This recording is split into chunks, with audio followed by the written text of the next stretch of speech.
All right, boom, boom, boom. We live? Live, yes. So Okay, let me share it first. Take a moment to share it. I'ma share it and tell everybody to come on in where the table is spread. All right, turn the volume down. Do do do do do do do. All right. Hey y'all. Hey. Yeah, I see y'all coming in. I see y'all coming in. All right. Boop, boop, boop, boop, boop. And one more, please. And then we are here. All right. Let me make sure I can pull up these comments so that I can see what y'all saying. Hey, and hey. I have Kenny with me. What's up? You on the other side. Usually you the one doing this and, you know, we come in. So now you the guest. Does it feel strange? No, not at all. Oh, good. Just feel like, because you know, it's funny. I'm only looking at you on Zoom, so I don't get to see no comments. No, so. You can't see any comments. What happens to all you do? You have like 40 devices. Like, why didn't you have? I'm not at home. I know. I'm not at home. The kids are out in the pool swimming, and I just wanted to. I want to learn how to swim. I just want to say. You know, I want to start swimming again. I stopped swimming, but yeah. Why did you stop swimming? I want to learn. Long story. It's not too late. Just let me know. It's not. Just let everybody know that's out there in their 30s. It's not too late to learn. No, it's not. Swimming is a great activity for the summer. Because I want to learn and yeah, go ahead. Go to your local YMCA. Go find your private instructor. You'll be fine. I'm scared to, I don't like water to get in my eyes and stuff. Oh my God. Goggles. I just have a fear, but so we got Kenny. Y'all come in here. Hey y'all, share this because we're about to talk Kenny Matthews. So Kenny and I go back 5 years. 4 years. 4 years. 4 years. Yeah, 2016. 2016. You remember the day? I don't remember the actual date, but I remember the day the first time you came in. You was in the comments, and then you was like, I want to sing. And I brought you on, and you was nervous. I'm scared of my mind. And you didn't have to be. So yeah, I remember the time. Yeah, Singers Lounge. Let Me Be Great. He had a whole movement. I had a whole movement. A lot of people made money off of Let Me Be Great. Yeah, they did. You made me great. Let me be great. I didn't. He made me great, so let me be great. That's right. So that's Kenny. When y'all hear that, that's Kenny Matthews. He is the mastermind behind that. Yeah. He's been doing some great things. He's not new to this thing. He's new to the indie artist world. We're gonna talk about that later. But yes. He's not new to the music scene. Not at all.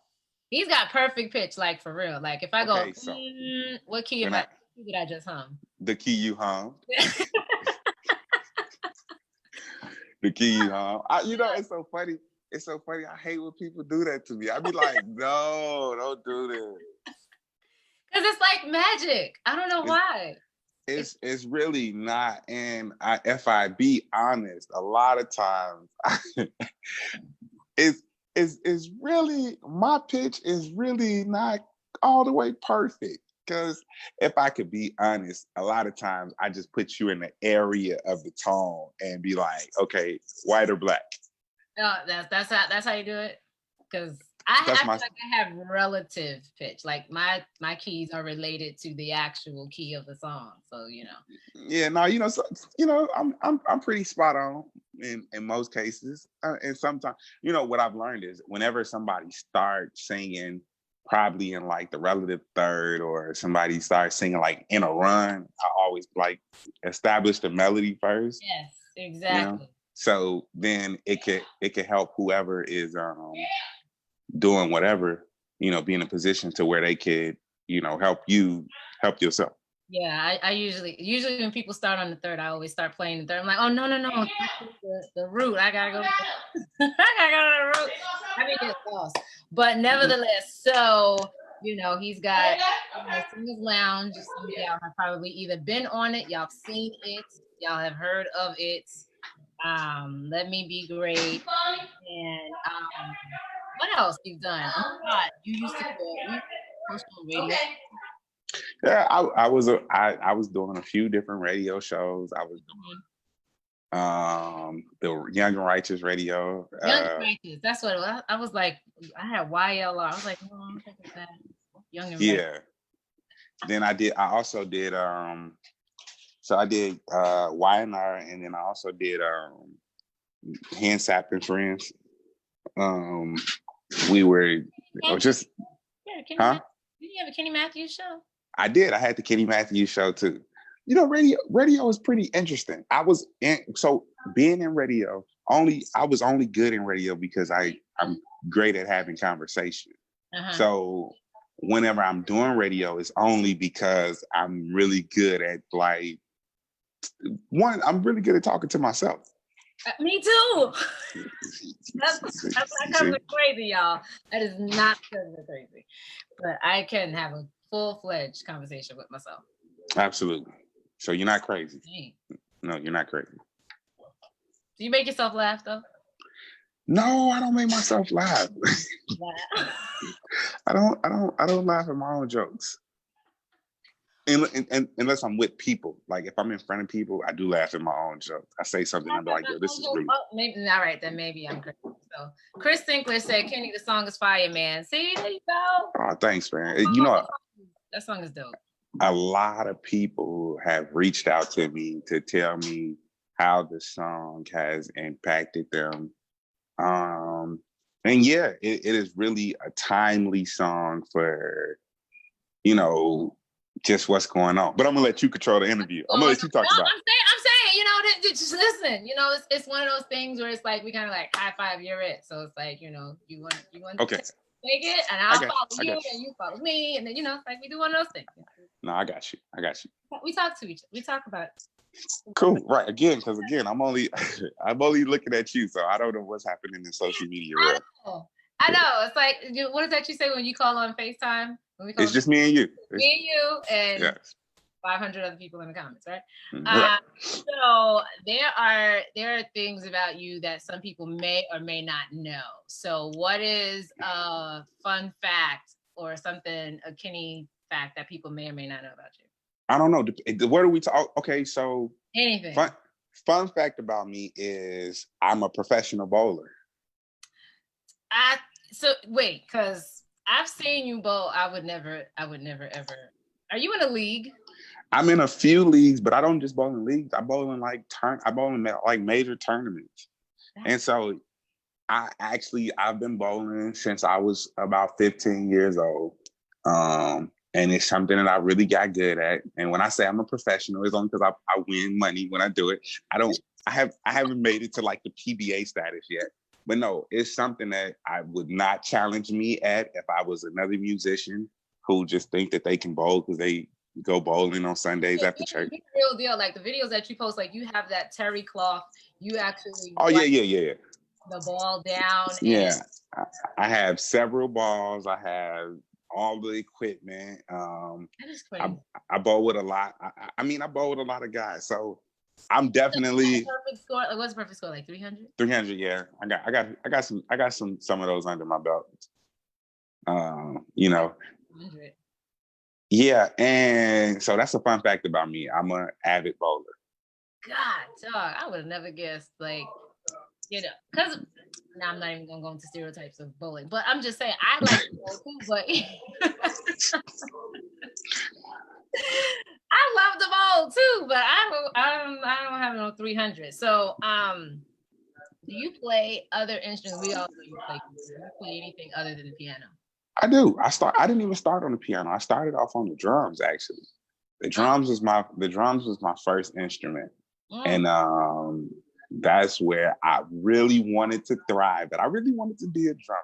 really wanted to just like be it. Ooh, I thought I was gonna be a drummer.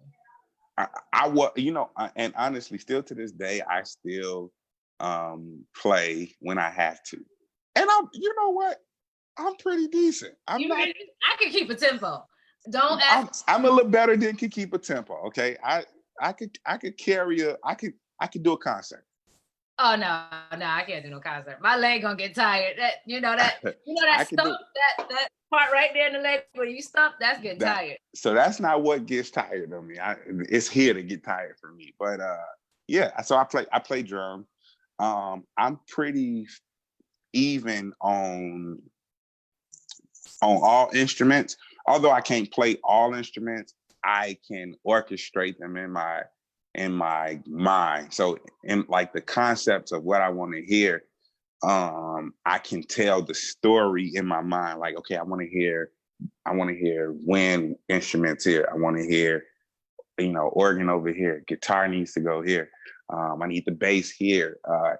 And it's not even, it's funny. People say, is it because you produce?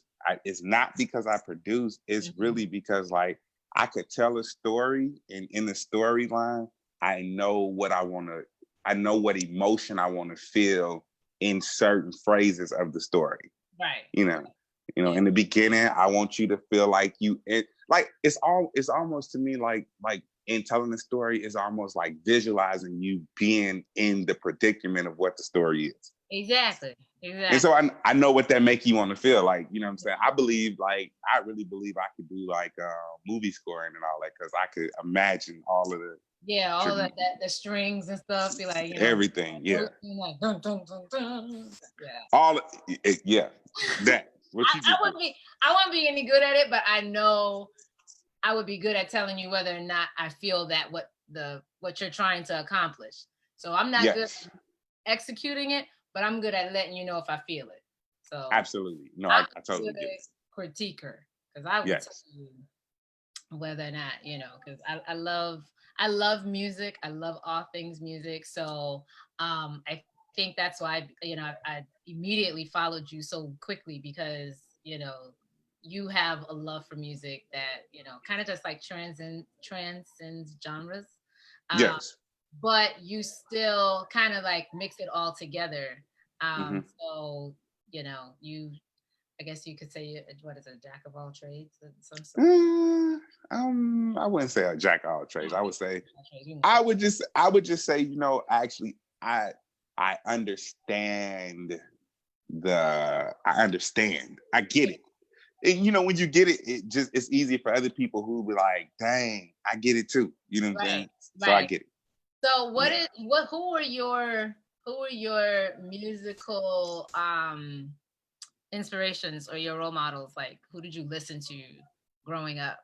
So what? Here's a fun fact. Here's another fun fact. Okay, growing up as a kid, I was raised in an all musical family.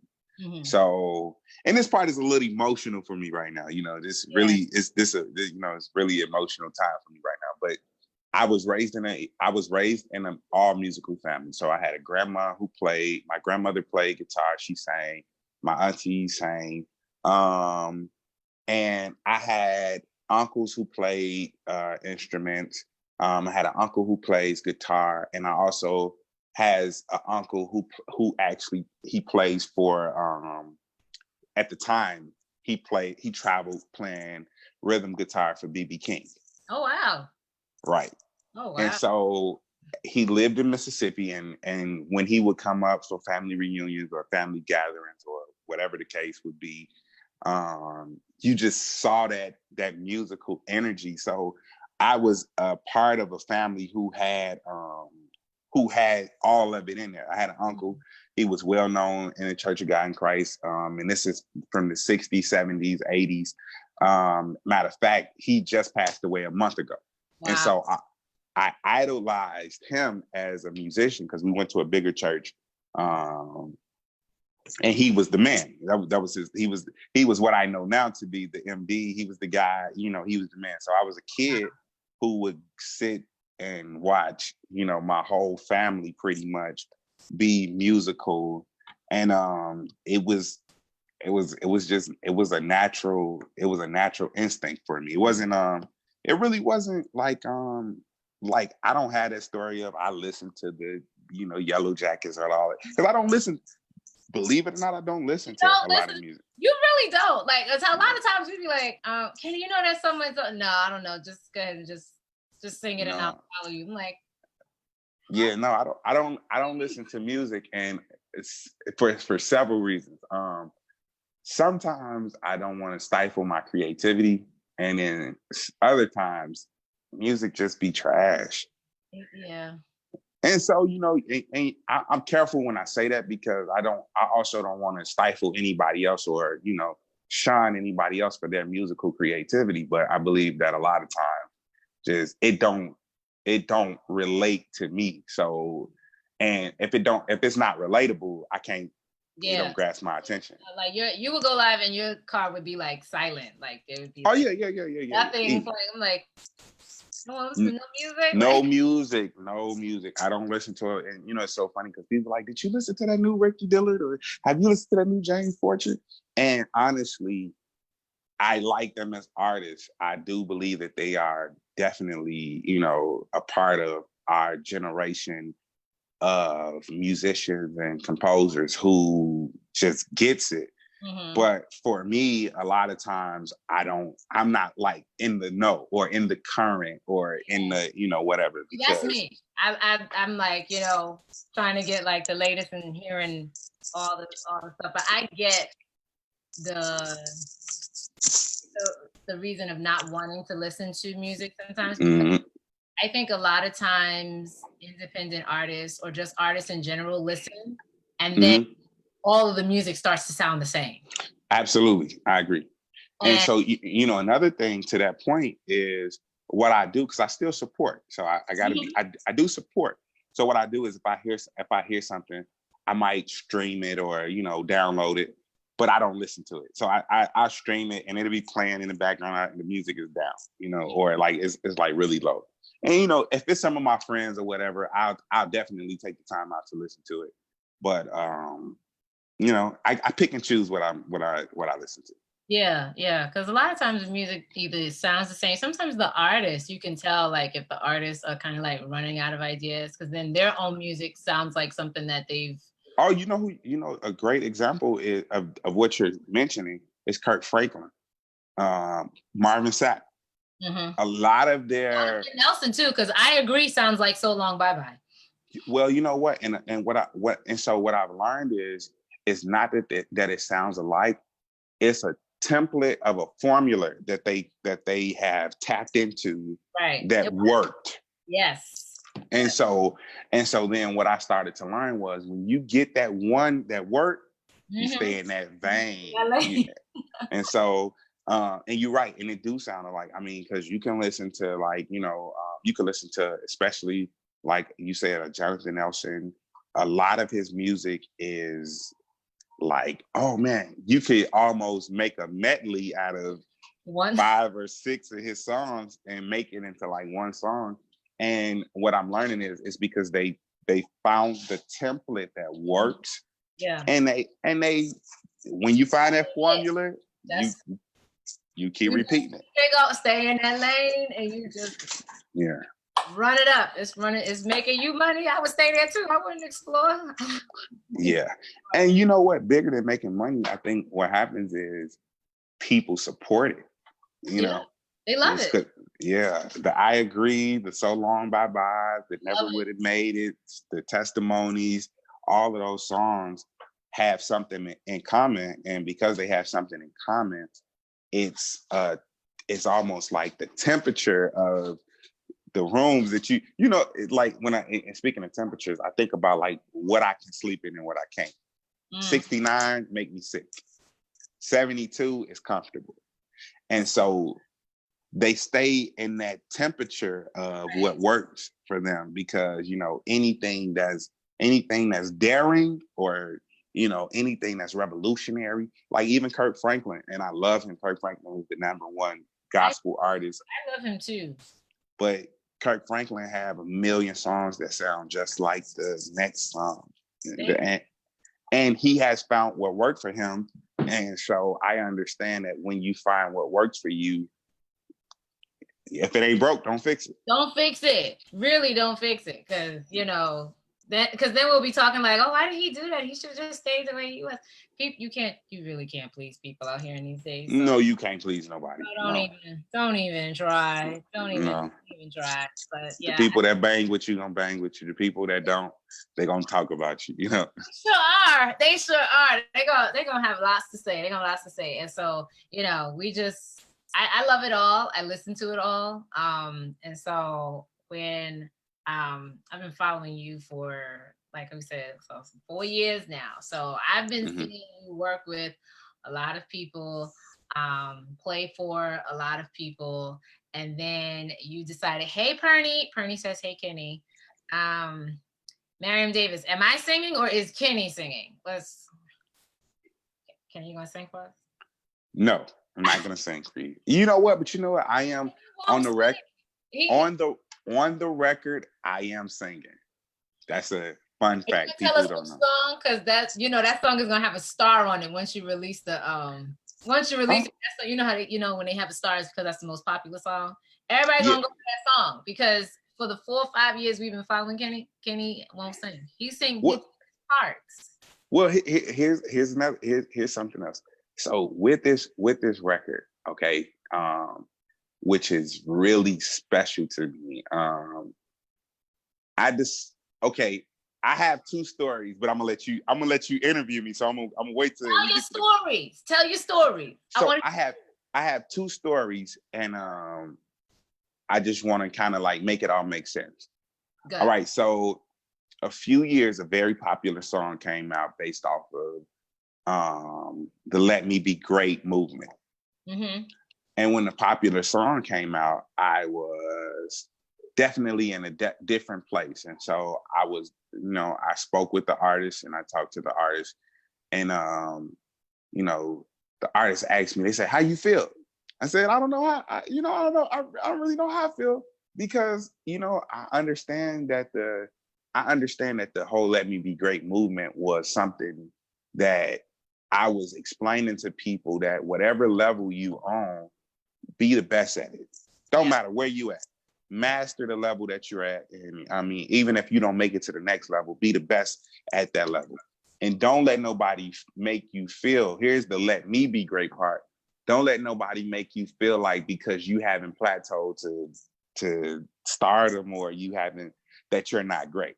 Right. And that was a lot of people thought that when you did Let Me Be Great, they thought that was like like cocky. They didn't understand like that was like self-affirmation, it was yeah.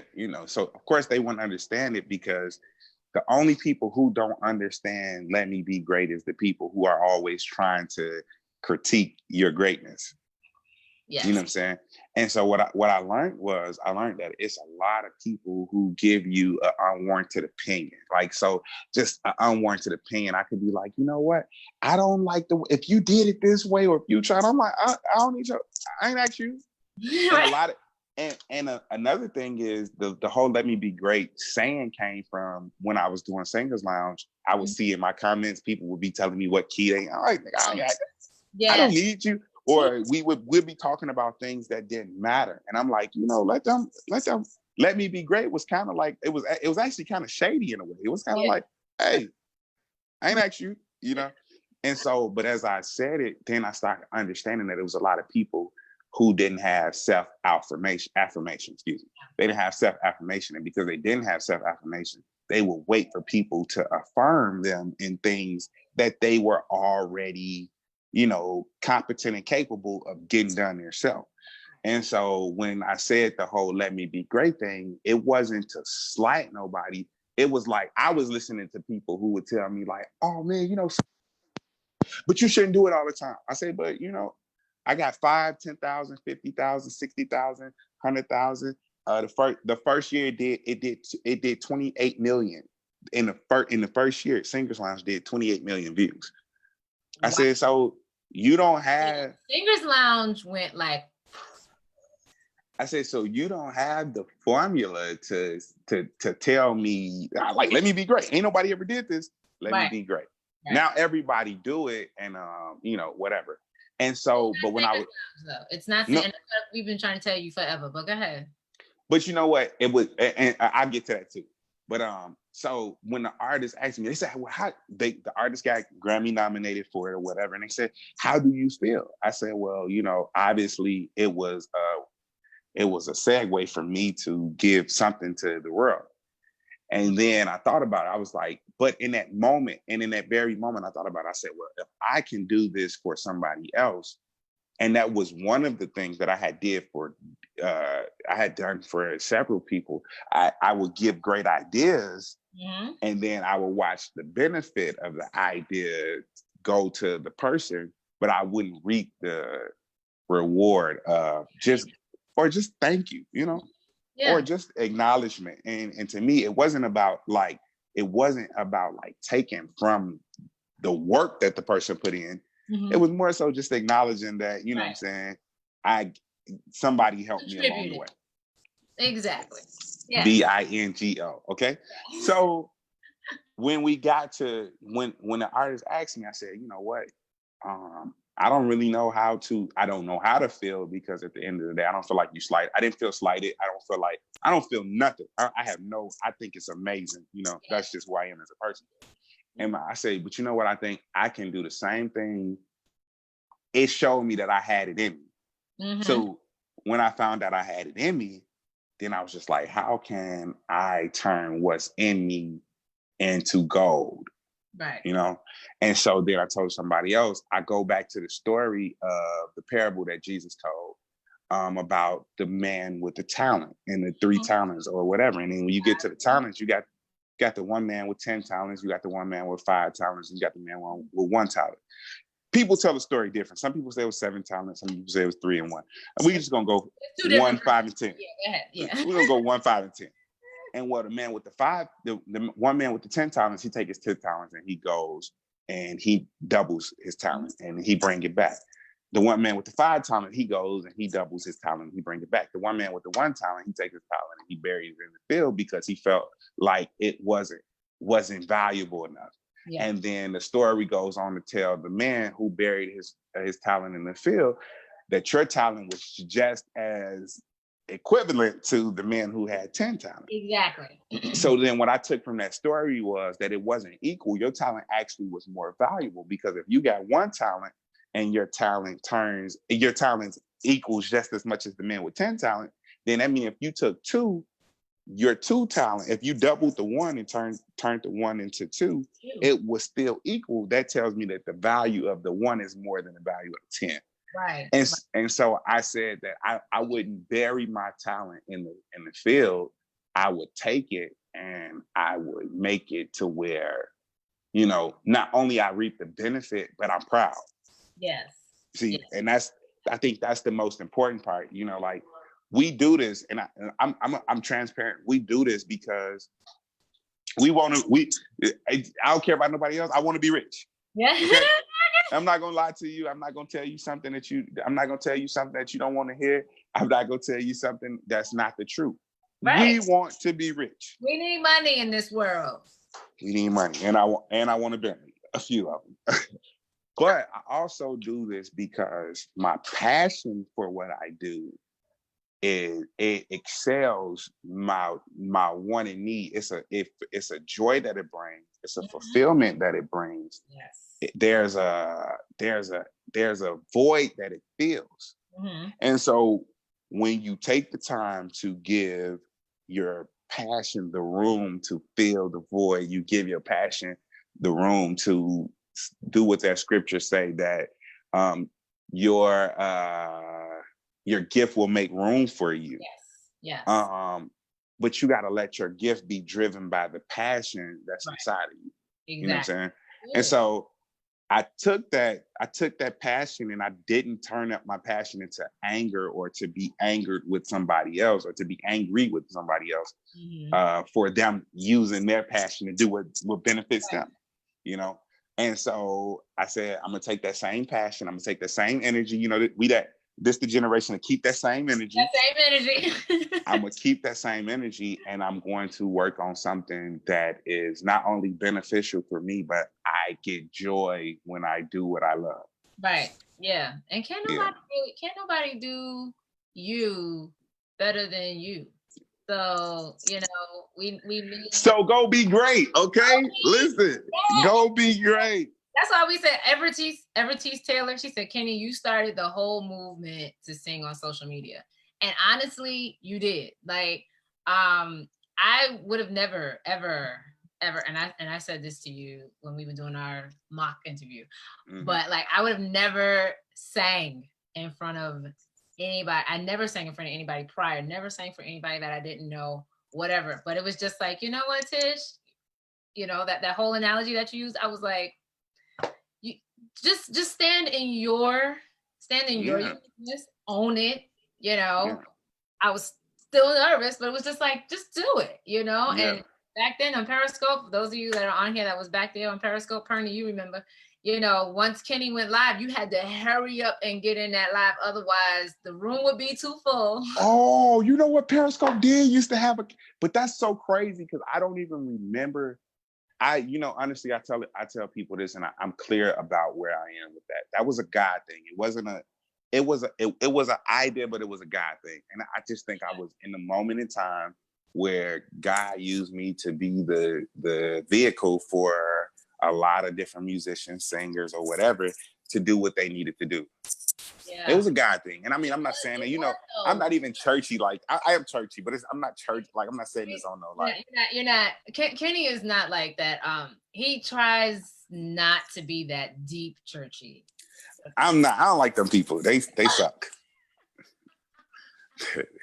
And all they understand and they suck. He has salvation. His salvation is unique to him.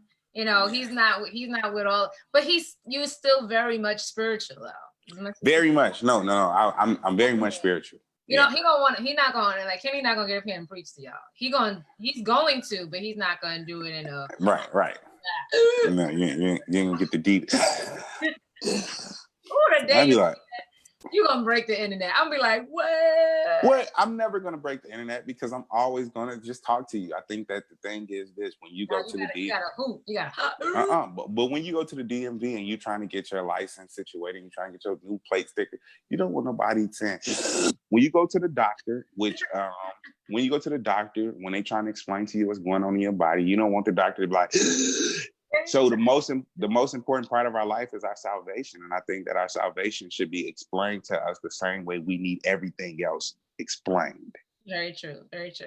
Yeah. You see what I'm saying? And so when you get excited about talking about salvation,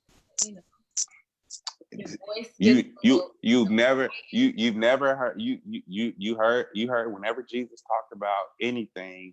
If he wasn't talking in testaments, he was telling a story. He's telling a story, parable. And when somebody's telling a story, they don't. Now, listen, I'm not against it. Sometimes I need to look ghetto and I need that sometimes. But for the most part, I need to understand because you know what? For me, and not for everybody, but for me, that don't translate to my day-to-day life. When I'm going through it and life is hard and life is really happening. Oh yeah. That stuff don't work. You need a word. You need sometimes you just need a word. And I tell you, the way sometimes the words that I get don't be that up. I be listening to Mike Murdoch and I don't listen to him on purpose. Let's be very clear. I don't intentionally go find Mike Murdoch. I go and I be asleep most of the time, and I can hear that just happening in my subconscious while I'm sleeping. I wake up out of my sleep and Mike Murdoch talking about faith, and he's explaining faith in a way where faith is not, you need faith to do this and faith to do that, and he not like, and the word is that if you got faith the size of a mustard seed, and that. You know what I'm saying? And so, so for me, like when I can understand it, it's better for me to go back and become what I understand. You know what I'm saying? Yeah. When I don't understand it, I stay away from it. Yeah. But no, you good though, because we follow it. We follow Kenny. We follow the like the even mellow, the even kill, and then sometimes Kenny get a little excited. We be like, I get it. Right. Yeah. But you ain't gonna catch. You never gonna catch me doing that.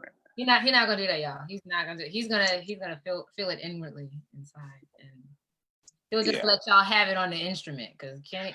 Hey, you know what's funny though? Organ or a keyboard, because I can tell you kill an organ, but which do you prefer? Because I think they're two different instruments. Okay, so this is the truth. Growing up, I prayed, Lord, I want to be an organist. Like I said, my uncle who I recently just buried a month ago, that ain't even been a month yet. He was an organist, and I just wanted to be like him. It was something about watching him be up there and watching him be the man, and that's what he played. He played organ. And I begged God. I was a kid. I was like, God, please let me learn how to play organ. I just want to learn how to play, please. And then I, it's just two different instruments. Yeah. But I prefer, I don't have, huh? Self-taught? A mixture of both. I am, for most of my life, I'm self-taught, but I did eventually go to school and got a little back end, got a little reinforcement. A little reinforcement, yeah. A little reinforcement. But so it just depends on the mood.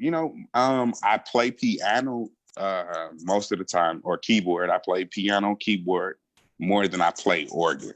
But I'm glad I can get on either and understand the difference between the two. And he plays the weighted, like the extremely weighted keys, y'all. The ones yes. that you carpal tunnel if you don't have stamina. Well, because when I went to school for music, they would teach you on a grand piano, and they would tell you to play a weighted piano because it is easier than for you to play. I cannot play. Like for me, my sloppiest playing is on anything that's not weighted. Not weighted. Anything that's not weighted. I can't do it. I don't like. I have a semi-weighted piano, so I've grown. Because when we were doing lessons, I didn't have nothing weighted. But then what happens? It helps me be more efficient when I'm playing either or. So if I'm playing organ, I'm really efficient because of the ambidextrous movement here. But playing, I'm really uncomfortable on anything that's not weighted. It's really uncomfortable to play. Yeah, that's good. I have to grow to that. So you got musician, you got vocal arranger, you got producer. Now you've got independent artists. You done release Bad Day Good God with your record, your full project coming. Coming soon. Very soon.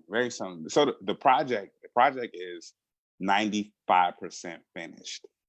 And so, but what I learned is, okay, so being an independent artist is very difficult. And it's so funny because I've always worked with independent artists, but I never worked from the standpoint of the artist. Mm-hmm. I've always worked from the standpoint of being the producer. So now that I'm both, because I produced 100% of the record, and I've co-written on the whole record. So Bad Day Good God, and we'll talk about that in a second. I co-wrote it. I co-wrote part of Bad Day Good God. Yep. And so what ends up happening is on the record, I said, you know what I want to do? Somebody just kept saying, Kenny, what you want? You're gonna be an artist, or you're gonna be like Robert Glasper and Friends? I've never even listened to the Robert Glasper and Friends album, and I'm not ashamed to say that because I just haven't. Well, it's no surprise because you don't listen to music. But I actually like Robert Glasper. I've listened to his playing and on several different things. I've played several of his arrangements, so I know it's dope. But then I said, yeah, you know what? I got some dope friends that are dope vocalists. And I have, to me, my record is not only just a #1 record, but I have a record that if I didn't produce it, I would bang it all the way through. If it was you, if it was the next man, because it is absolutely, positively, just great music. Yeah. It's great music. And one thing you can't deny is the feeling that great music brings you. Exactly. And so there's a feeling, and you feel it. Like when you hear it, it's like it's like a mixture of giving you chills, but it goes up your spine, and you get like stuck, and you be like, like you finna cry, and you get a stank face, you be like, yeah. But then on some of the stuff, like if it makes me cry, it's real. Yeah. And a couple of the songs on record just, had me in a place where I was like, is this a full album or is this an EP? It's a full album. I got 8 songs. So I'm LP. 8. So, EP is 5 to 6, I think 6 songs, 7 or more is an LP. So I got 8 songs, and all of the songs are just definitely encouraging. Definitely every song, especially, okay, so like every song that I have on an album, I always talk through, even with my co-writers, which one of my main co-writers is Randall Thomas. Randall Thomas, he's written on everything except one song, and he penned "Bad Day Good God," and then I got it, and when I got it, I was like, bro, I have to go back into this song and do a little surgery and add, and when I sent him back what I had, he was just like, man. So we are definitely 2 peas in a pod. Like we are that Jonathan and David soul knit. Yeah, that's so that the soul tie where people think it's about sex, and it's not. Soul tie is really about just having that chemistry, being best friends, being one of a kind. Right. That's me and Randall when it comes to music. Randall definitely brought something to the table, and it was from a Facebook post. I had just seen Randall at I've been knowing Randall for several years, and then I had just seen him at or saw him rather at an event, and we just hanging out, just happy to see each other again. And then I post the post and I said, hey, anybody who wants to help me write, because I have really bad writer's block. I get to the beginning. Now I'm getting better with it now, but I get to the beginning of a thing and then I just get stuck. Mm-hmm. Randall comes in and he sends me the song Bad Day Good God. And when he sends me the song Bad Day Good God, I'm listening to it. I'm like, oh man, this song is definitely dope. And I called him, I said, hey man, how do you feel if I went in and just, added my 2 cents or whatever? He was like, yeah, bro, he was like, I'm kind of true to my music, but whatever you feel, let me know and send it back to me.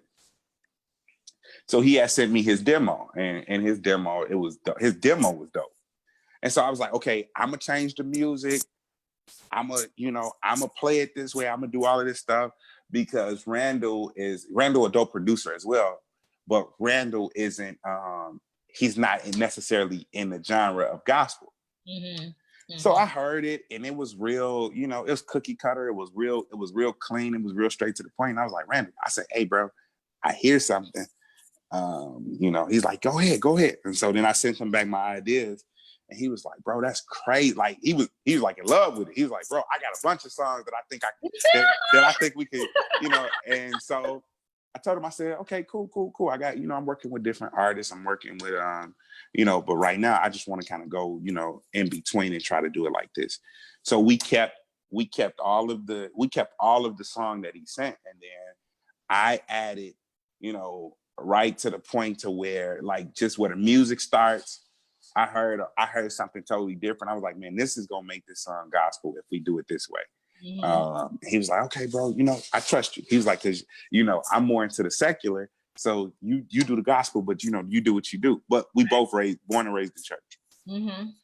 So I heard at the top, I heard all of it. I heard the piano breakdown, and I heard I heard a story happening. Yes. And when we got to it, it took us over a year to get it done. Corona definitely helped because it set me down. And as I sat down, I called my friends who helped me musically. I sent them out my version, my demo version of it. And was like, I need you to play this. I need you to play that. I need you to add this. I need you to add that. And I said, but I need y'all to stay true to what I hear. And they did. And then Clarence Xavier, who's the vocalist on it, I called him. We worked together a lot. I mean, a beast. He's definitely super. He's super talented, super amazing. Bless his heart. And so when it came down to working with him, it's so funny because he didn't like it at first. And really? he's vocal when he don't like something. And he's just like, you know what, bro? You know, I said, nah, bro, you gotta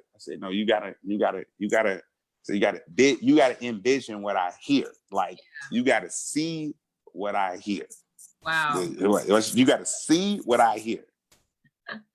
And we worked on it. He recorded it 3 different times. And the last time I sent them to another producer friend of mine, Sean. And I was like, Sean, I told Sean what I saw. I said, Sean, this is what I hear. I was like, bro, you gotta, you know, and Sean pulled that emotion out of his voice. Sean was like, hey man, you gotta, you know, blah, blah, you know, you gotta, and I'm talking to Sean because musically I can tell you what I hear, you know. And then another thing that I gotta add to the pot is the background that you hear on it is a girl named Alexis. She did all about it's one person. That is crazy. She better sing. So she did all the background. I sent it to her. I said, Alexis, now I have a group of background singers that I use. I love them to death, and they are super talented, super dope. But I picked her because I know that it was something that I was trying to create that I couldn't verbalize to my singers per se. And I just said it to her. I said, Alexis, listen, this is what I hear. This is what I need. And she called me back. She said, well, you missing ... I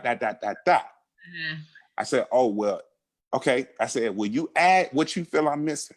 And the funny part is she sent me back 8 bars of the whole song and was like, now do what you, only 8 bars. Oh my God. So then what she sent me, I had to take a puzzle and put the pieces together. She sent, so it's like oohs and ahs that she recorded in the beginning that I put here. It's parts of the song that she had in the first verse that's at the end of the song now, you know. And so it was, and then I sent it off and was just like, hey, listen, this is how I hear it. This is what I envision. This is what it is. And when I sent it back to her, she said, who did the rest of these vocals? I just cut, copied, and pasted, and I heard you saying this here, and I moved it here, and I put it there. I moved this there, and the whole way, every day, Randall would call me every single day, and when he called, Randall would be like, bro, what you working on? What you doing? And I would send him snippets, and he's like, bro, you know how like a thing is good, but it keep getting better, and it just keep getting better, and it's just continuously getting better. Right. I said, yeah. He said, bro, this thing just keeps getting better, and it kept getting better. And so that's how you get Bad Day Good Guy. Good. Y'all ready to hear it? Y'all ready to hear Bad Day Good Guy? Because he done topped it up for y'all. So here we go. Oh, look at this. Y'all hear it? You hear it? Trials and tribulations. Lost and sometimes you have to remember we serve good God. Life's got you to a place you feel you don't belong. Despite your faith, today you lack the strength to carry on. The pressure stay in your better days. Seems as if they're gone, but they're not gone. Just hold on. From where you are, it looks like God's not enough of you. about life. There's so much point of view. Cause he's not just the guy up mountain that leads to.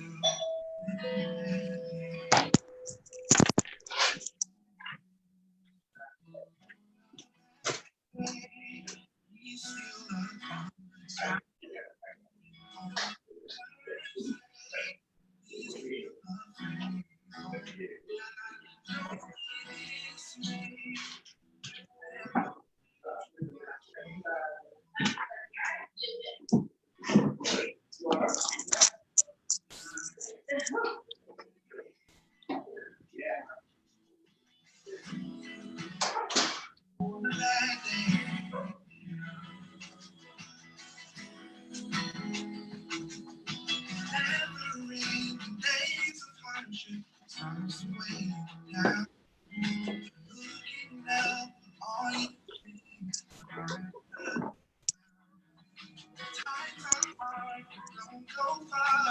he's still got the sunshine and rain.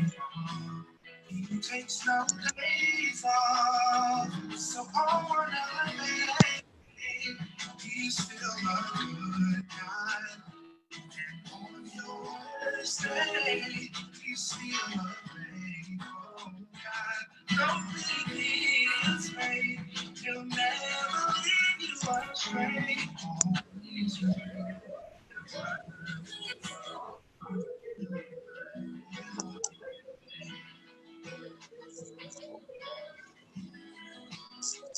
On a bad day,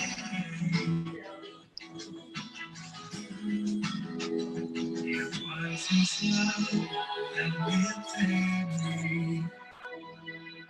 It was his love that lifted all me. When nothing else could help, it was his love that lifted me.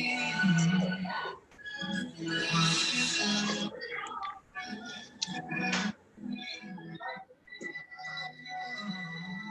Yeah, you ain't done interview on that. What the hell? Nothing else could help.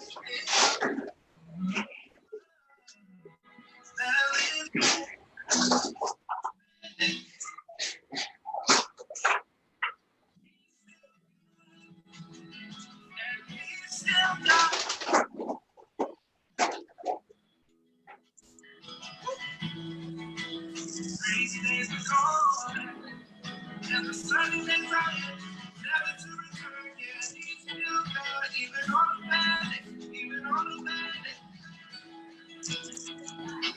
He'll make a way out of no way.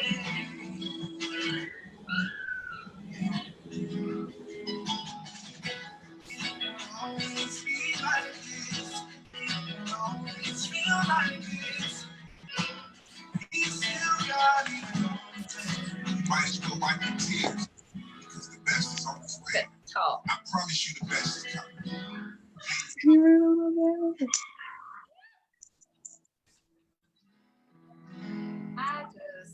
I really can't. That song. Yeah. And you know what's funny? It's so it's crazy because like I said, this week is probably one of the most difficult weeks for me, because my auntie who raised me, she passed away Tuesday. She passed away yesterday. Wow. And so to drive for about 3.5 hours to get to, back and forth, come to where from where she passed back to home, just to listen to the words of the song. Yeah. It was definitely crazy that I didn't know that I was producing, a song that would encourage me in a time where I was, and so for me, because she was the most influential, her and her sister was the one who I both of them, they're twins. They were who I got the chance to grow up and live under, and be under. And musically, the one who passed away was the one who I first sat down in front of a keyboard. My granddaddy bought it home, and we sat upstairs and figured out how we was gonna play this keyboard. And her sister was the one who, I didn't know. I was a kid. I was in children's choir. I had to have been about 3 years old, 3 or 4 years old, maybe 4. And I was in children's choir. We was in choir rehearsal. And my auntie, the twin, the other one, she came to rehearsal. And it was no drummer. And she sat down on the drums and started playing drums. And I was flabbergasted. The kids are singing and rehearsing. And I'm stuck looking at my auntie like, all this time, I never knew. You're something else. Yeah. I never knew you could play drums. And so at the time, it was one who showed me how to play drums, and it was the other one who showed me how to play piano. And so that's where I got my start from. And so when she and then she was, she was a mother figure to me. And so it was definitely like it's difficult. Yeah. But to listen to the words of the song that I produced, and for her to have heard the song, and she wasn't ill, it was an unexpected passing. So it wasn't like for her to listen to the song and then for her to be like, I'm proud of you. I've heard it and I've done all this other stuff. It's definitely a good feeling to know that where my influence comes from, or where my musical where I got my start from, they were able to both say to me it was something that made them proud. It was something that made them, and so, I take that with, and I drove home yesterday, and the whole ride home, I'm talking about, I'm swerving, I'm crying. I literally for 3 hours couldn't stop crying. And I played that song for probably about the last half hour of my drive, just on repeat. And in the middle of the song, Love Lifted Me was my grandfather. That's the song he sang at church. And so he would get up at church and he would sing 2 different songs. He would sing To God Be the Glory, or he would sing Love Lifted Me. And, just to think about just the way, like on some of the worst days of our lives and some of our worst times, is really love that lifts you from the place of, just pain, the place of, being broken, the place of being, it's that love. And it's not just any love. It's the love of God that, help you pull it together, And so I found encouragement. It was crazy because I was listening to the song and I'm like, I'll be doggone that. The song that it'd be your own people. It'd be your own song. It'd be your own song. And it definitely just gave me a sense of just peace, just peace, because the song in itself is something that's relatable and timely, and it's timely and it's timeless. It's very timely. It's very timely. Bad days will not stop. Yeah. And you can be rich. 20 just came in with, 2020 came in with the fire. Okay. With the fire. Ever since Kobe died, it was over after that. It was, yeah. I was like, wait a minute. What do we need to brace ourselves for? Because it's been, hit after hit after hit. I know that, I reached out to you and I was just like, we could do this interview another day, another time. And you was like, no, we could do it. And so, I know I've experienced sudden losses too. So I my heart definitely and prayers go out to you because, but when you write songs, and coming from experience, sometimes we remove ourselves from, because we're just like, this is good songs, this is good material, this is good content, this is, and then God makes the testimony out of us, Oh, I'm a living witness. I know. Because you had bad days before you wrote the song, so you were speaking from a place of experience, when you produced the song, but you never know, when that song is going to come back around and actually like be minister. Yeah. Right, minister Yeah. to you. I know Yeah. when I wrote Lead Me to the Rock, Lead Me to the Rock was back from 2006. So, I was like, yeah, woo, that day, that time, that trial was over, and then it was just like, God was like, yeah, no, you're going to get overwhelmed here, here, here, here, Yeah. here. Yeah.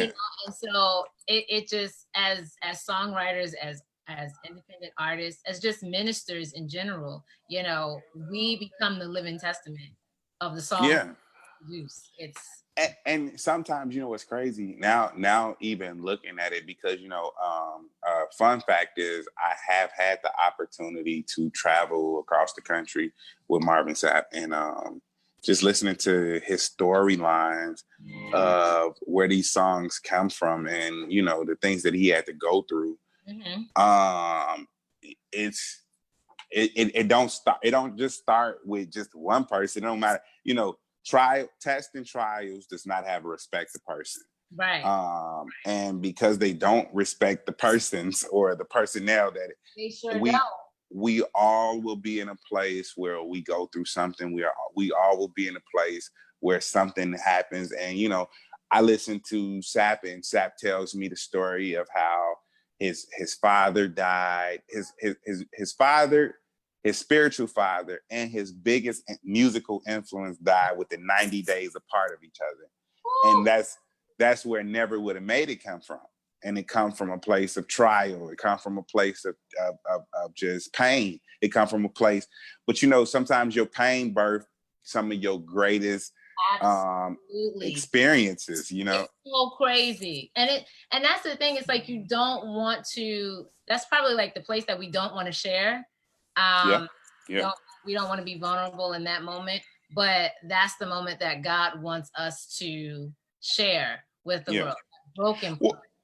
Well, but then you also know that the scripture says that we have overcome by the words of our testimony. Yes. And so the thing, yeah. And obviously I paraphrase that, because the real scripture says the blood of the Lamb and the words of our testimony. Yeah. Yeah, but the words of our testimony is the words of our testimony. It says we have overcome. It don't say that we gonna help somebody else overcome. It says me personally overcome.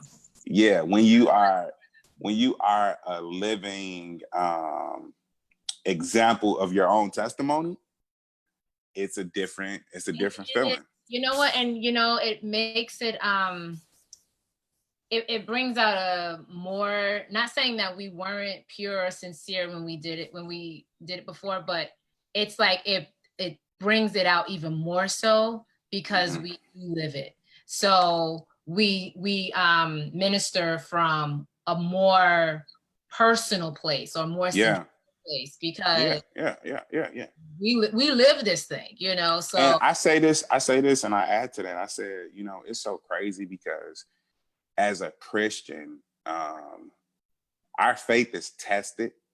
The story of Job is so important in Christianity, because the story of Job shows a man who had great faith, and God tested him on every hand, and so I believe that that's the true story of being a Christian. Yes, he wants us, his wishes and hopes are for us to be healthy and live in abundance and all that.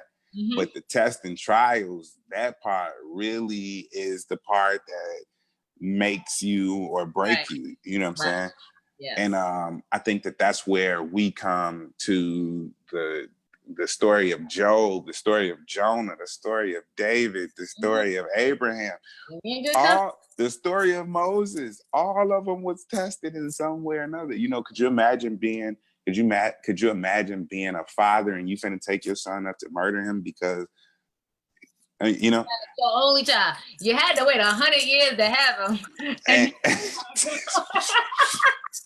listen, but that's what I'm saying. And so to me, the things that we're going through today is no different than the things that they went through then, because at the end of the day, everybody who had a story to tell, their faith was tested at some point or another.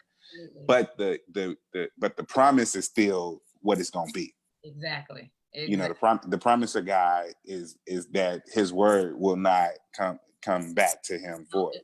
Once he sends it out, it's going to accomplish, But the process, so the difference is what I'm learning is the process to the promise.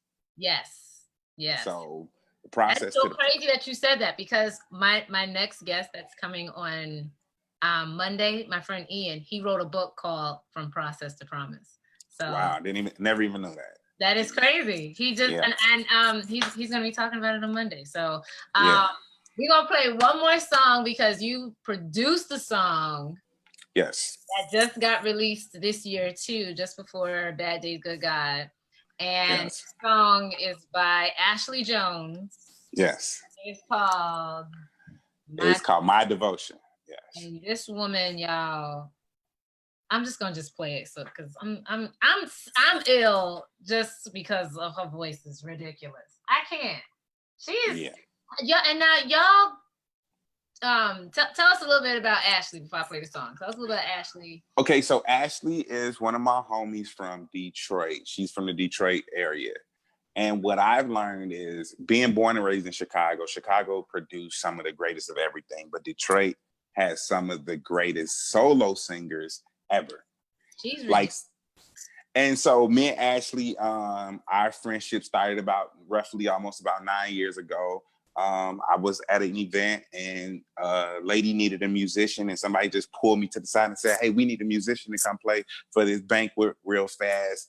And I'm like, I'm ready to go eat. I've been playing all morning. I've been, whatever. And they're like, "Cuz, go play for her." And I went in there and I go to the sound check and I'm looking at Ashlie. Ashlie's looking at me. I said, "So what you gonna sing?" And she said she was gonna sing. She did Total Praise. And I said, and she destroyed Total Praise. And when she sang, I said, "Jesus Christ." I said, "You're really good." And she said, she was real humble, real super real, just like super chill. She's like, "Oh yeah, thank you, praise God. All blessings go up to God, Yeah, I say, "Nah, nigga, you can sing, nigga. Like look at me, I'm straight, nigga, you can sing, nigga." Like, she's like, "No, it's God. It's all God. If it wasn't for the Lord who's on my side, where I said, girl, everybody try to hear that. Sing the song. And, just say yes, thank you." And so I had the opportunity in that moment, to go talk to my pastor. And because my first lady was actually one of the panelists at that banquet. And I talked to my pastor, I said, "Hey, I want to hire her. We need to get her out here." And the next year we got her to where we are, and we've been kicking ever since. And I'm numb to her dopeness because I experienced her overwhelmingly great talent every week. But then at the same time, the way I get her, she get me. And so she said, "You're so extra." No, but this is the truth. The truth is that the way musically, I have a thing called the air up there, and I don't have to explain it to her. Mm-hmm. Because she gets it. Like, I'd be like, "Ashlie, I want to," and Ashlie be like we'd be at church. I'm like, "Ashlie, I got to change the song," and she'd be like, and now it's so funny. It gets to the point to where I don't even tell her what I want to do no more. I say, "Let me see if you thinking what I'm thinking." And she'll say what I was thinking. I said, "See, that's why we connect." We and it's crazy. But so now let's get to the song. The song, a guy named Nate Glass prepared the song and actually had put it out several years ago. And at some point or another, he told Ashlie he had wanted her to sing it for one of his worship conferences. Ashlie sang the song and she dismantled it. Like, it was nothing left to the song. Nothing. And so Ashlie was getting ready for a concert and Ashlie brought me this music. And at the time, me and Ashlie both were separated by life problems and issues. Mm-hmm. And Ashlie brings me all of this music and was like, "I want to sing this, I want to do that, I want to blah, blah, blah." And as she's saying all that, I'm like, "Okay, yeah, you're like, let's get to it." And we get to this particular song, and I'm like, I heard the song, and it was definitely well written and definitely well produced. And I told Ashlie, I said, "Ashlie, I hear something totally different on this song." And she, not even at rehearsal, she didn't even come to none of the band rehearsal. I said, "Ashlie, I hear something totally different. I don't hear it. I hear the version that you sent me, but I don't hear that in this song." Mm-hmm. And she said, She said, well, Kenny, I trust you. I trust you. I trust you. I said, I know you trust me, but I'm telling you, like, I hear something that's 100% different night and day. Right. And I said, you trust me? She said, yeah. So we get to the concert and, she literally comes to the rehearsal for about 15 minutes. And I'm breaking it down. I'm explaining to her I'm like, now before you hear this, listen. Here's the lead up to. Right. Let me give you this disclaimer. It don't sound like, she said, okay, just play it. So I cut on the track and I'm and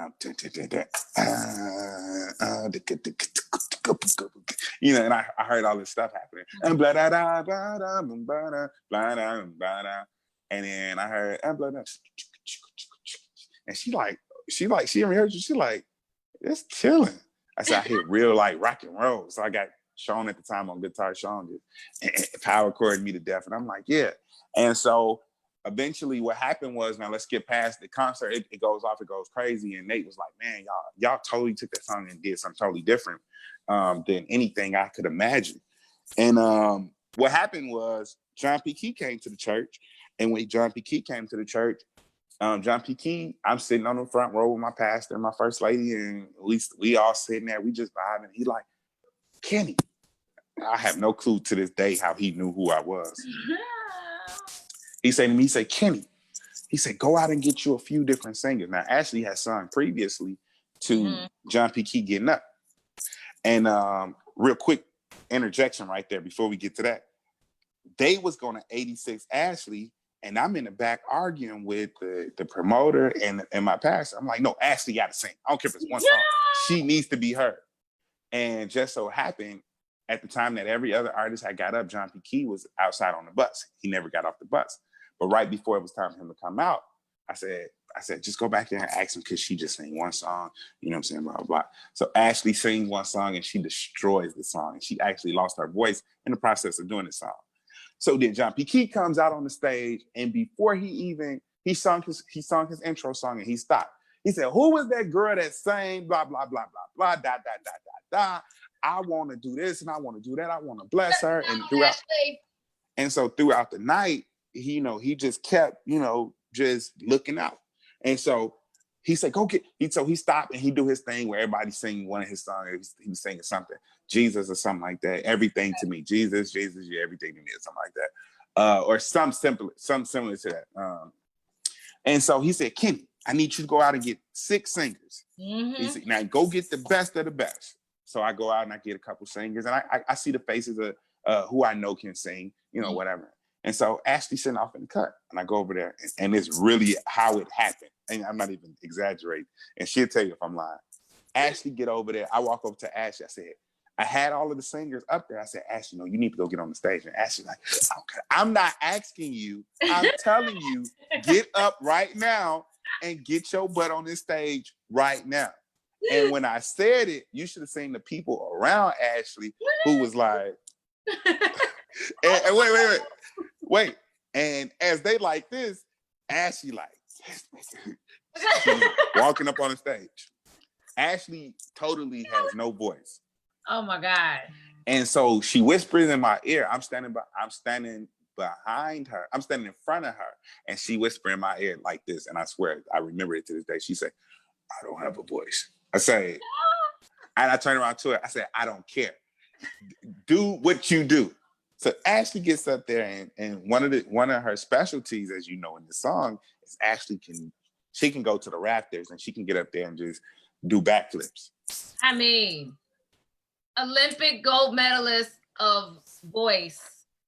But so then Ashlie Jones, she sang in this tone that I had never even heard her sing in. And she, instead of going all the way up, she's going all the way downstairs and just, being, whatever. And John P. Key in that moment says to me, he looks at me and he said, whatever you need, we need to produce a song on her right now.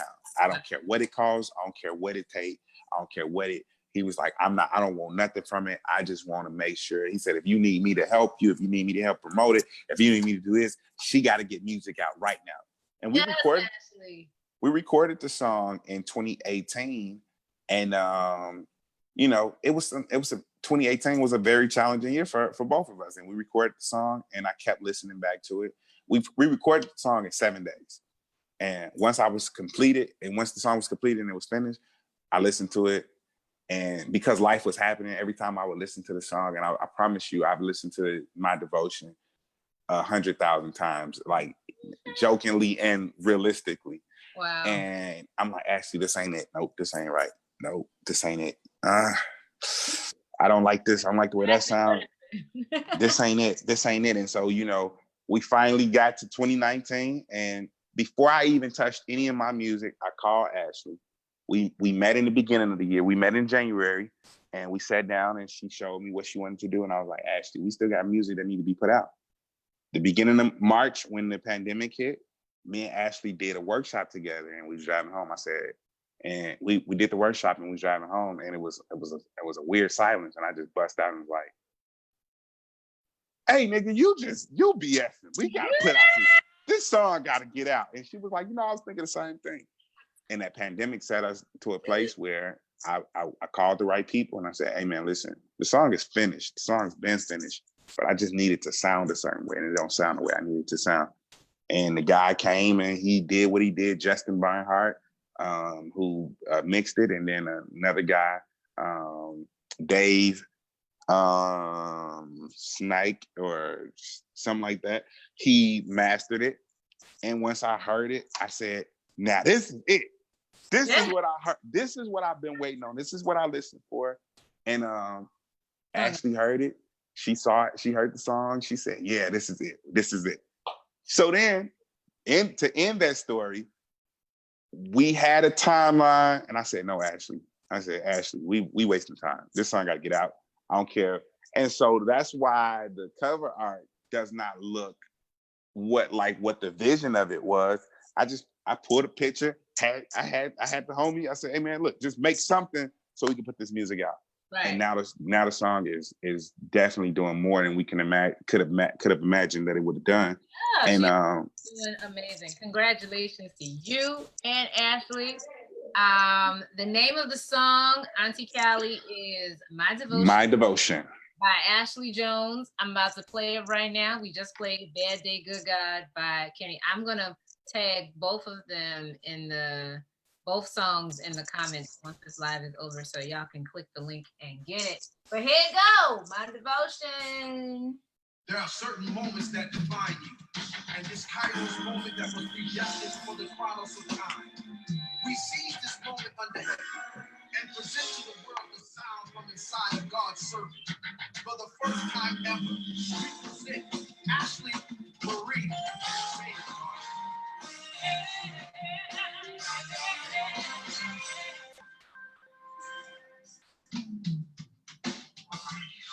I do not all of my heart. I will bless you, all that's within me, oh Lord. Glorify your name, give you all the praise, for you are my God.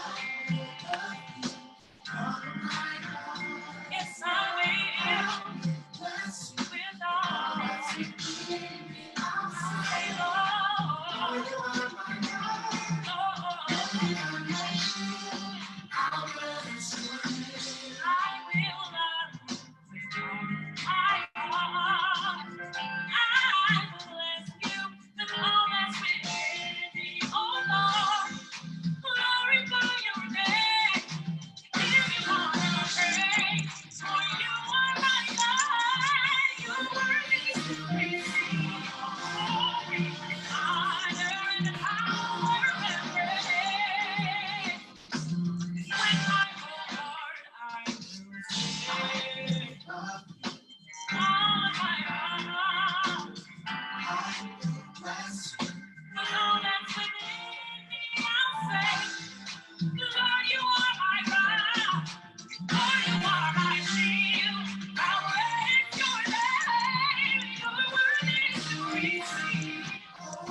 Forever you deserve my worship. Forever and ever you deserve my praise. Oh, you deserve my praise. Forever and ever you deserve my worship. Forever and ever you deserve my worship. Forever and ever you deserve my praise. Oh,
ain't that bad, is it? When you get that, no, that's gotta go in there. I have to work on that, honey. That ain't getting it. Do we got one more? No, that is the last one. I'll have to work on that. You gotta put the trash in there and tear the box down. I can tear the box.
Yeah. Human. I just want to go on record and say that that woman is not human.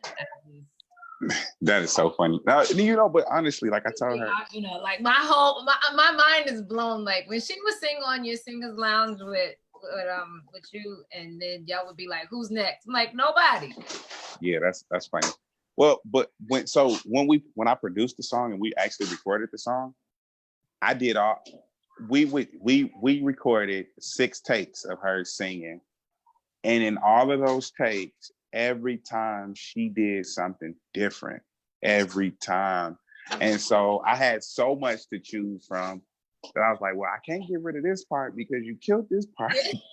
But then right here on the next tape, you did this better than you did the first time. Oh my God, Ashlie, you are a gift, woman of God. You are a gift, the body of Christ, and whew, you are such a blessing. I would love to just shake your hand and just touch the hem of your garment, because my God, if I could just at least have half, or not even half, I'll take a 3 cent. But you know, so Kenny, I can't thank you enough for thanks for having me. I really appreciate it. I'm so glad you came to my little show. Yeah, anytime. All right, now I'm gonna hold you to it. I'll be like, hey, now when you release the full thing, we can do this all over again. Over again. We can go song for song. let's do it. We'll do a whole listening party because they be coming for the listening parties. They be. No, I got you. And so what I'm in the process of doing now is I'm in the process of finishing the record. And like I was telling indie artists, I'm learning. Don't be afraid to ask. Don't be afraid to ask. I need your help, okay, guys. I promise you, it's a huge undertaking, and it was something that I didn't realize at first. And then I got people who have partnered with me, and I greatly appreciate them. And I'm always real skeptical about like the ask, because the ask sometimes be like, what are you trying to do? I'm paying my own bills. I'm not asking y'all to pay my bills. Right. I'm good. You're not helping me. You're not helping me get out of debt. You're not helping me pay my light bills. You're not feeding me. You are not helping me pay my rent. You're not helping me pay my mortgage at all. Right. But at the same time, what I do understand is it takes longer when you're trying to do it by yourself. Oh. And so with some of the favors and some of the blessings that I've had and some of the people who have helped me on this project and given me, extremely great discounts or whatever, is still to me, and I'm just being honest, I'm producing and playing on 90%, 95% of the record. I'm producing and playing whatever parts need to be played or what's missing. I got friends who are doing me favors, and every song has cost me more than $1,000 with a favor. More than $1,000, and just depending on the song, just depending on what I'm doing, and just, and so, I've had people, I got the urgency of getting it done. I'm like, y'all, listen, you talking about, look, I'm 8 songs in. So you good at math. You good at math. Yes. Okay. Yes. Okay. 8 so if I'm times 1,000. 1,000 ish. Ish. Right. Yeah. And so that's what I'm telling people. I'm like, being an indie artist, because I was always on the producing end. Yep. And the producing end, we gotta keep working once that part is over. Wait, but then what I'm learning is this: you talking about just production was more than $1,000, right? We're not talking about promotion. We're not talking about packaging. We're not talking about distribution. Yes. We just talking about to actually get the song to a place to where it can be mixed and mastered. Right. And that is a whole nother price. Whole nother ballgame. So I'm telling all indie artists, don't be discouraged. It's a process. It takes time. And then here's another thing.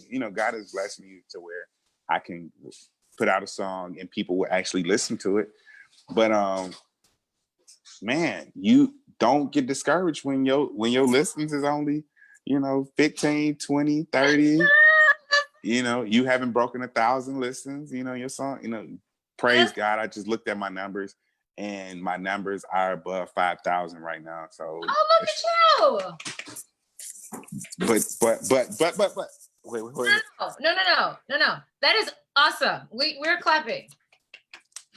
But so what I'm saying is, I know that when you get to a place to where you don't have a label behind you, you don't have a mainstream name, I have a platform, but my platform ain't as big as other platforms. And then the people who I'm in the same boat with, who drop music in the same week as me, like a James Fortune who celebrated 500,000 streams in a week. Right.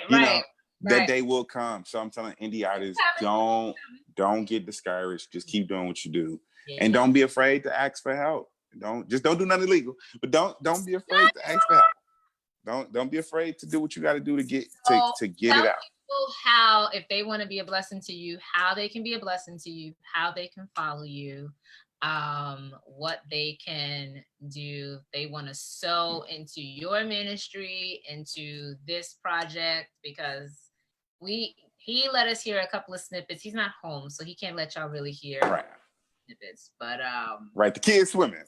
I'm telling you, but it's some fire. I got some fire. It is. It really is, y'all. It ain't even no ifs, ands, or buts. Auntie Callie said she bought my devotion. Auntie Callie said she's gonna be at the listening party. Y'all let her know when it is, and she ain't playing either. Like I would have to call and be like, Auntie Callie, the listening party is right now, and she's gonna be there. Devon Anderson said, when I tell you that single is fire, Kenny, you're a dope writer, man. So yes, thank you. I appreciate it. But I don't take all the credit. Remember, I got friends. I got a whole team of people who help, and you know, Randall is one of my biggest contributors to this project, Randall Thomas. So, you know, I definitely, I'm the guy who thinks about the team.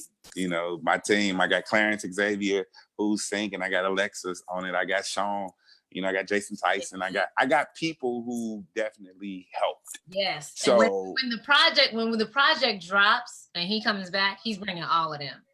I'm bringing everybody. You're bringing everybody. You're gonna be. And I got a song with Ashlie on it. And I can't wait to hear it. I'm so excited. Yeah. So we got Facebook Kenny Matthews, IG Kenny Matthews. The Kenny Matthews, THEE Kenny Matthews. If you want to support, what? Call me KENNDY. So call me Kendi, like not Kennedy. ENNDY. Yep, call me Kendi.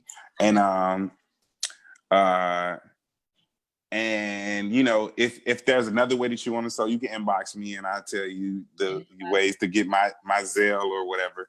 And you know what? And, the biggest way you can support is just you can share whenever I repost. You can repost. Heck out of it, y'all. Repost. If you can't contribute in a way of a monetary way, you can repost, you can add it to your playlist. Yeah. You can put it on repeat. Every stream matters. All streams matters. Okay. If you got Tidal, if you got Spotify, if you got Apple Music, YouTube, all stream matters. Pandora, iHeartRadio, whatever you listening to. Somebody listening to it. Let somebody know. And that's the one thing I'm learning. Shares is just as important as contributions. Okay, your shares help it be heard, and you could tag it in tag your local radio artist. If you want to hear it on the radio, tag your local radio artist. If you want to, you know what I'm saying. Yeah. It's a lot of different people who is looking for new artists, looking for new music, and they don't know it. They don't know it's out until you say something. Let them know. Stuff happens and goes viral because of word of mouth. So share it, y'all. Share it, support, and I am just so happy to be supporting you in this venture. And I'm telling you, I'm there 100 all the way, and love both singles. Can't wait for the rest of it to come out and have you right back here, and we gonna go song for song, and I'm be sitting here like song for song. Listen, every song for song, and every song, you know what I'm saying. Listen, every song is intentionally written, composed, produced, arranged. Nothing on the record is garbage. Nothing on the record is just something. I have no fillers on the record. I'm gonna say from what I've heard, because I've heard some of it, and Kenny already operates in excellence anyway. He does not have to do anything, so he's going to put 100% in it. So you get the excellence part of the technicality, but you hear and feel 100% of his sincerity and his heart in everything that I've heard. So absolutely, I'm right there with you, G. I'm like, yes. Yeah. In 2035, I'll release mine because you are so funny. But this is the last thing that I'll say. And thank you first for having me on the show. I appreciate it. And the last thing that I say is to any artist or anybody who's a creative, just don't get discouraged in your creativity. Your path is your path. Be great in your own process, because again, we don't all have the same. You know, my thing is this: if I don't touch millions, but I touch a few hundred, at this point, a few thousand, yes, I'm okay with that. Thousands, you have thousands. So if I don't touch millions, but I touch a few thousand, this is the time where all lives matter. You did touch millions, because you just said earlier at the top of the interview, you was like Singers Lounge. But that was Singers Lounge. I'm talking about this music.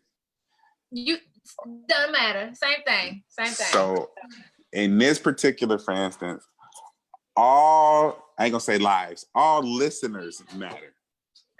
All listeners, yes. All Yes. listeners matter. And I am so beyond happy for you and this new venture. You know, whatever you do, I'm there anyway. I'm always somewhere hanging in the comments and the cut. So anyway, I can show my support.